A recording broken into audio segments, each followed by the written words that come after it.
How Khan recognizes Chekov in Star Trek II, despite not meeting him in the TV series.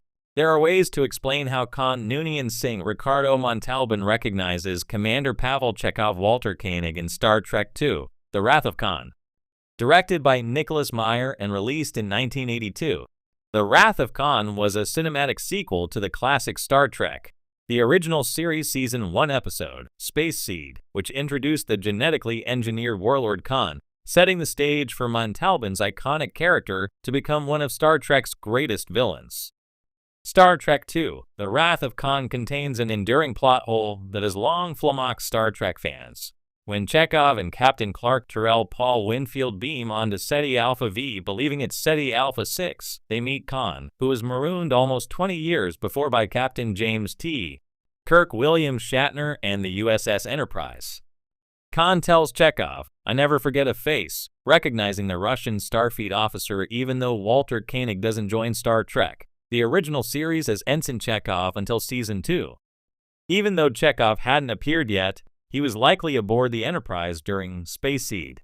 Although Khan recognizing Chekov has been considered a plot hole for decades, a more reasonable explanation is that Star Trek II, The Wrath of Khan retconned Star Trek, the original series' Space Seed, so that Ensign Chekov was already aboard the USS Enterprise.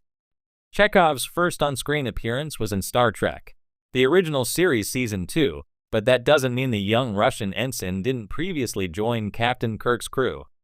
To commandeer the Starship Enterprise, Khan studied its technical manuals. It's logical to assume the genetically engineered genius also perused the Enterprise's crew manifest. How else would Khan know exactly who he and his followers would be up against when they took over the ship?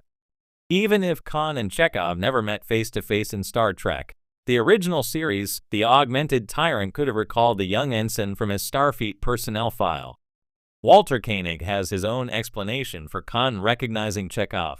Walter Koenig pointed out the plot hole of Khan recognizing Chekov early during the production of Star Trek II, The Wrath of Khan. In the decades since, Koenig has fielded fans' questions about how Khan knew Chekov countless times, and he has concocted many humorous tongue-in-cheek explanations, including one Walter gave to Screen Rant during our interview about Koenig joining the Seventh Rule podcast. See Walter's quote below. Walter Koenig, I'm sorry, John. I was in Star Trek in its first season. Chekov was working in the boiler room, and he was so sick with a condition called Malapropsky's malady. He was hidden in the bathroom and there for hours and hours, where poor Mr. Khan's genetically engineered kidneys about to explode pounded pitifully on the bathroom door begging to be let in until finally the door opened. Chekov stepped out. Khan grabbed him and said, "Your face. I will never forget. That's the truth. So help me." However, Walter Koenig's joking rationale essentially backs the idea that Star Trek II, The Wrath of Khan retconned when Ensign Chekov joined the USS Enterprise during Star Trek, the original series. Chekov must have already been aboard when the Enterprise intercepted Khan's ship, the SS Botany Bay. It's one of Star Trek's most famous continuity paradoxes. In Star Trek II, The Wrath of Khan, the genetically engineered Superman Khan Noonien Singh recognizes Commander Pavel Chekov at first glance. With a sneer and a growl, he seizes Chekov's wrist, hurls him aside, and spits out, "I never forget a face." The problem?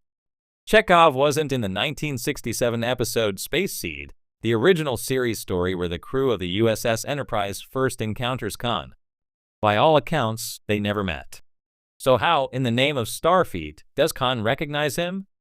There are several theories, some humorous, some fan-accepted, and some surprisingly plausible, each offering a glimpse into the imagination and elasticity of Star Trek lore. 1. The bathroom encounter theory. Among the more tongue-in-cheek fan theories, one suggests that Chekov was on board the Enterprise during Space Seed, but simply hadn't made his way to the bridge yet. Perhaps he was a junior officer or an ensign doing his rounds, maintaining auxiliary systems, or taking a much-needed bathroom break. The scene writes itself. As Khan is escorted through the lower decks of the ship by security, he's brooding in silence. The turbolift doors hiss open, and out steps Ensign Chekov, face buried in a clipboard of diagnostics. The two nearly bump into each other. Khan fixes him with a stare.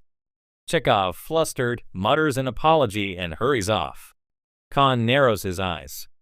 A face. I shall remember it. Humorous as it sounds, this theory carries a certain plausibility. Ships like the Enterprise have hundreds of crew members, most of whom we never see on screen. Chekov might well have been serving in some lesser-known department during Khan's brief, chaotic stay. 2. Off-screen interactions. Let's entertain the idea that Chekov and Khan did interact, just not on screen. We know from Space Seed that Khan was revived from cryosleep, shown around the ship, and treated as something of a guest before his true ambitions were revealed. During that time, many crew members likely encountered him, especially anyone in medical, security, or engineering.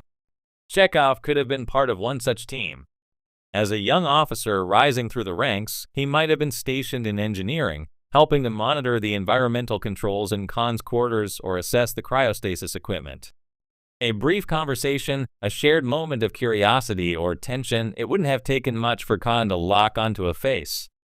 Given his enhanced intellect and photographic memory, it's entirely within character for Khan to remember even the briefest of meetings. After all, he says it himself, I never forget a face. 3. Retcon by assumption.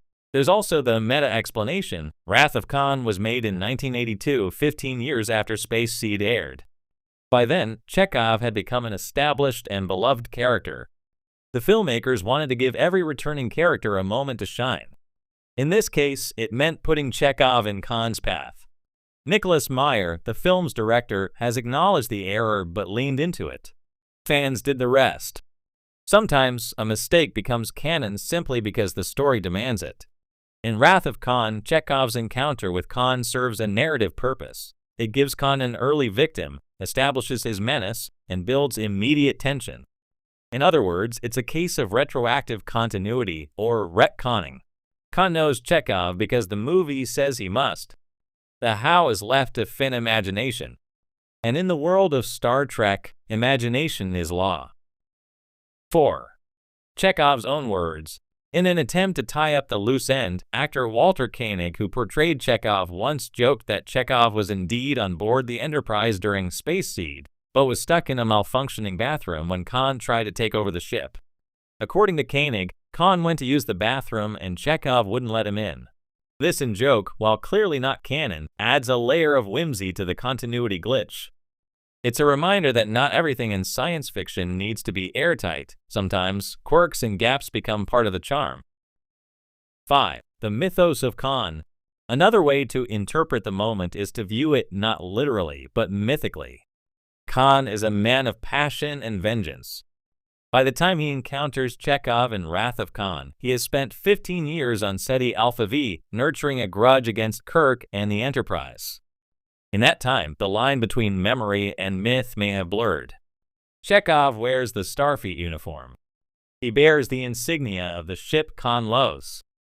Maybe Khan doesn't truly remember Chekov, but he sees the face of Starfleet and projects his rage upon it. I never forget a face becomes symbolic. It's less about Chekov and more about everything Khan has lost. In this reading, the recognition is metaphorical. Khan doesn't remember Chekov's name. He remembers the betrayal, the pain, the uniform,